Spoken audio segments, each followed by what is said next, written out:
Yan, magandang gabi Pilipinas. Welcome sa ating unang gabi ng Open Line, ang platform na bukas sa lahat ng opinyon. Siyempre, respetuhan lang. At maraming salamat sa One Pilipinas sa pag-ampon ng programang ito. At sama-sama nating madinig ang mga boses ng bawat isa. So, kung gusto nyong umakyat o mag-join sa ating discussion, i-click nyo lang yung link natin dyan sa Discord at makaka-join kayo dito. Walang problema, walang pinipiling status o kung nahihiya kayo, baka ito yung maging platform para ma-develop yung inyong confidence na makapag-share ng mga saloobin nyo. Malay nyo, sa inyong manggaling yung solusyon sa problema ng bansa natin, di ba? Yung mga ideas natin, hindi natin alam kung saan nanggagaling eh. Baka sa inyo manggaling yung mga opinion o mga solusyon, di ba? Maririnig natin yan. And by the way, sa mga aspiring vloggers o content creators, may studio ang One Pilipinas sa Adela Street, San Miguel, Manila, starting at 599 per hour. So, andyan ako next week. Makiki-studio ako Anyway, good evening, Boss J. Kasama natin si Boss J at kung sino man na gustong umakyat, welcome po kayo. Boss J, bati ka muna. Hi, good evening. Good evening mga ka-One Pilipinas. Yan. So, may siguro hintay tayo ng ibang magjo-join. Welcome po kayo. So, ang pag-uusapan talaga natin ngayon is recently lang, no, 'di ba? 2 days ago, parang nag-release ng statement ang Department of Labor na merong historic historic na salary increase, no? Yes, Oo, salary increase. 85 pesos daw ang idadagdag sa ating mga minimum wage earners sa NCR, effective po July 19. In 2 tranches daw yung pag-angat ng sahod ng mga ating mga kababayan sa Metro Manila.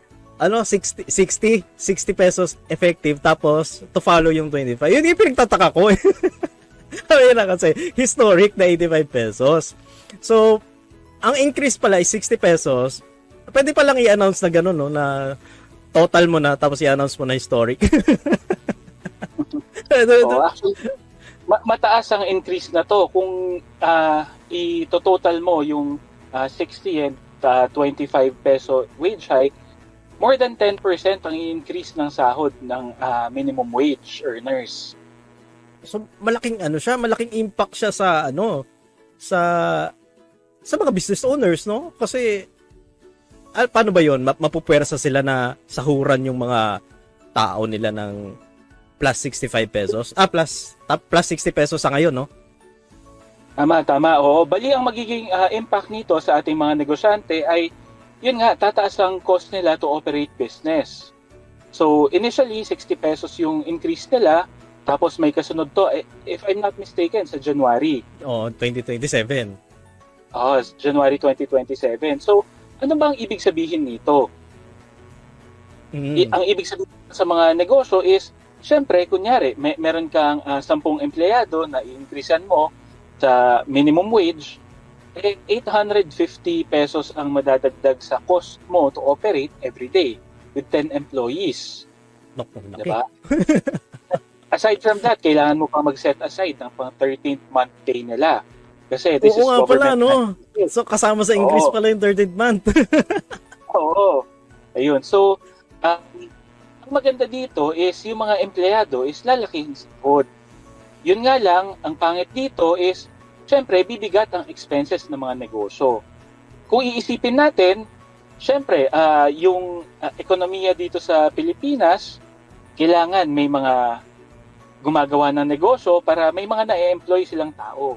Tapos, yung mga na-employ naman nila is yung mga normal nating mga kababayan na, kunyari, college graduate, depende, kunyari, kung restaurant, baka HRM graduate or culinary graduate, ganyan.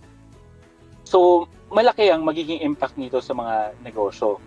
Kasi, alam natin, di ba, the past few months, isa sa mga nababalitaan natin is yung inflation. Nagtataas ang presyo ng mga bilihin.